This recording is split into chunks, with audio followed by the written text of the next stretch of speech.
आत्मीय परिजनों, सभी को भाव भरा प्रणाम।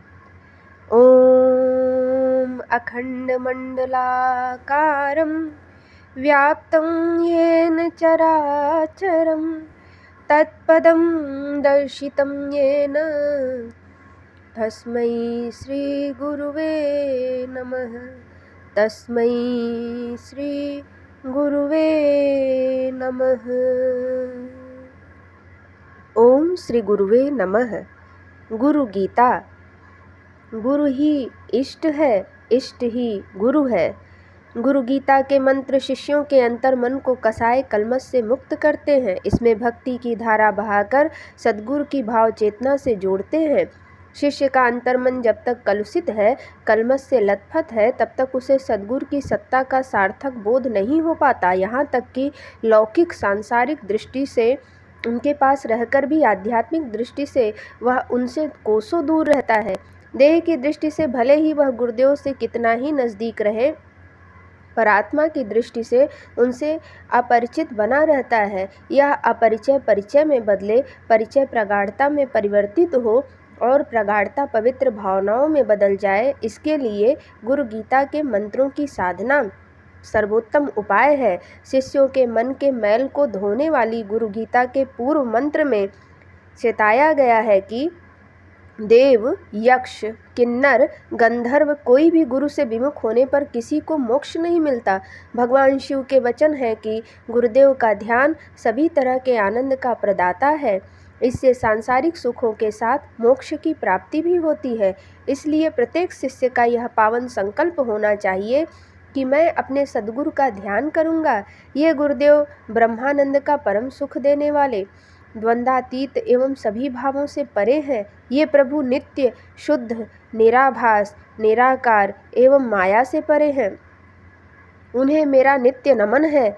अपने इन कृपालु सद्गुरु को किस भांति ध्याएं, किस तरह उनकी धारणा करें, इस साधना विधान को स्पष्ट करते हुए भगवान सदाशिव माता भवानी से कहते हैं,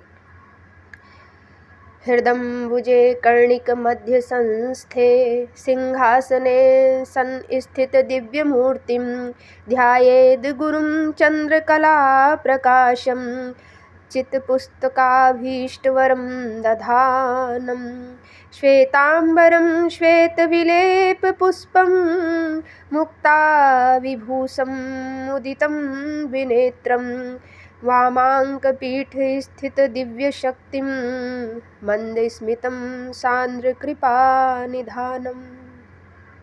शिष्य धारणा करे उसके हृदय कमल की कणिकाओं के बीच स्थित सिंहासन में गुरुदेव की दिव्य मूर्ति विराजमान है। इस दिव्य मूर्ति से शुभ्र चांदनी सा प्रकाश विकीर्ण हो रहा है। इन सद्गुरुदेव के एक हाथ में पुस्तक है और दूसरा हाथ वर प्रदान करने की मुद्रा में ऊपर उठा है। सद्गुरुदेव श्वेत वस्त्र पहने हुए हैं। उन्होंने श्वेत लेप धारण किया है। वे श्वेत पुष्प एवं मोतियों की माला से अलंकृत हैं। उनके दोनों नेत्र से आनंद छलक रहा है। उनके वाम भाग में उनकी लीला सहचरी दिव्य शक्ति माँ विद्यमान है। ऐसे मधुर मधुमय मुस्कान बिखेरने वाले गुरुदेव का ध्यान करना चाहिए। गुरु गीता के इन मंत्रों में सद्गुरु के ध्यान की विशिष्ट विधि है।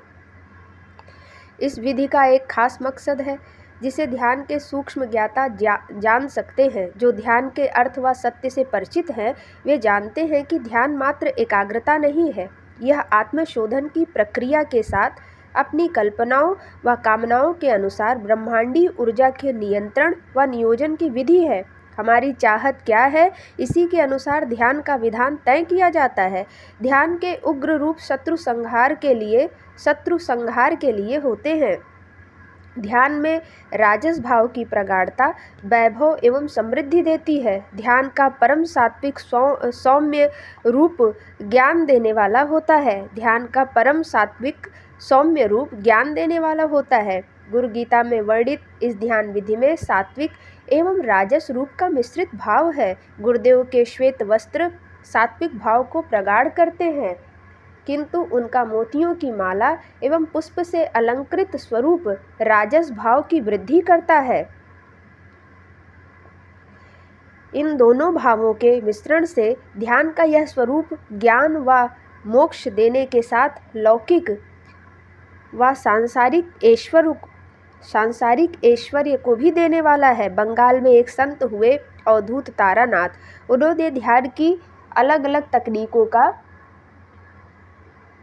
विकास किया है। अवधूत तारानाथ महान योगी होने के साथ उच्च कोटि के तंत्र साधक भी थे। उन्होंने तंत्र एवं योग के मिश्रण से ध्यान साधना गंभीर अन्वेषण किए। उनका कहना था कि एक देवता के सैकड़ों सहस्रों मंत्र होते हैं। कामना, कल्पना एवं संकल्प की दृष्टि से प्रत्येक मंत्र देवता के स्वरूप एक भिन्न आयाम को परिभाषित करता है। इनमें से साधक अपनी साधना के लिए जिस भी मंत्र का चयन करता है, उस मंत्र की प्रकृति के अनुरूप उसमें योग के ऐश्वर्य का विकास होता है। ध्यान के संबंध में भी यही यथार्थ है। एक ही देवता के विविध ध्यान होते हैं जो साधक की अलग अलग भावनाओं एवं विचारों को मूर्त करते हैं। अवधूत तारानाथ सभी तरह की ध्यान प्रक्रिया में गुरु ध्यान को विशेष महत्ता देते थे। उनका कहना था कि गुरुदेव सर्वदेव देवीमय है। उनके ध्यान से सभी का ध्यान हो जाता है। साधक के जीवन में सारे सुफल आ जाते हैं। उन्होंने स्वयं अपनी साधना इसी विधि से संपन्न की। उनका जन्म बंगाल के एक गांव में हुआ था। जन्म के थोड़े दिनों में ही उनके माता पिता का देहांत हो गया। अनाथ बालक बेचारा असहाय की भांति इधर उधर भटकने लगा। तभी उनकी भेंट मां तारा के परम भक्त बाबा खेपा से हुई। बाबा खेपा की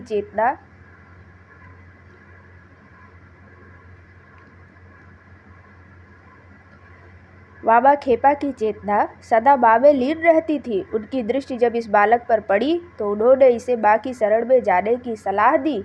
पर इस अनाथ बालक को अपना सब कुछ इन्हीं में नजर आया। उन्होंने बड़े ही सरल भाव से कहा, बाबा आपके लिए सब कुछ मां है, पर मेरे लिए मेरे सब कुछ आप है। मैं आपकी ही शरण में आऊँगा। बालक की इन भोली बातों पर बाबा खेपा हंस दिए, पर उस बालक ने बाबा खेपा को अपना गुरुदेव एवं इष्ट सब कुछ मान लिया। मां तारा के मंदिर से थोड़ी दूर पर उसने अपनी साधना प्रारंभ कर दी। गुरु का ध्यान, उनका चिंतन एवं गुरु की सेवा, कर्म, विचार व भावनाओं का प्रवाह नित्य निरंतर सद्गुरु की दिशा में बह चला। वृत्तियां गुरुदेव में तदाकार होने लगी। एक कार्तिक पूर्णिमा की रात्रि को जब आकाश में पूर्ण चंद्र उदित था, अवधूत तारानाथ के अंतर गगन में भी पूर्णिमा का चंद्र उदित हो गया। स्वयं बाबा खेपा उसके अंतरा आकाश में हंस रहे थे। उनकी परावाणी के स्वर अवधूत तारानाथ के कण में समा रहे थे। बेटा, गुरु ही इष्ट है, इष्ट ही गुरु है। गुरु के ध्यान से सब कुछ मिल जाता है, यही सच है। सद्गुरु की यह कृपा अवधूत तारानाथ के जीवन में घनीभूत हो गई। उन्हें अपनी गुरु भक्ति से साधना जीवन का सार मिल गया।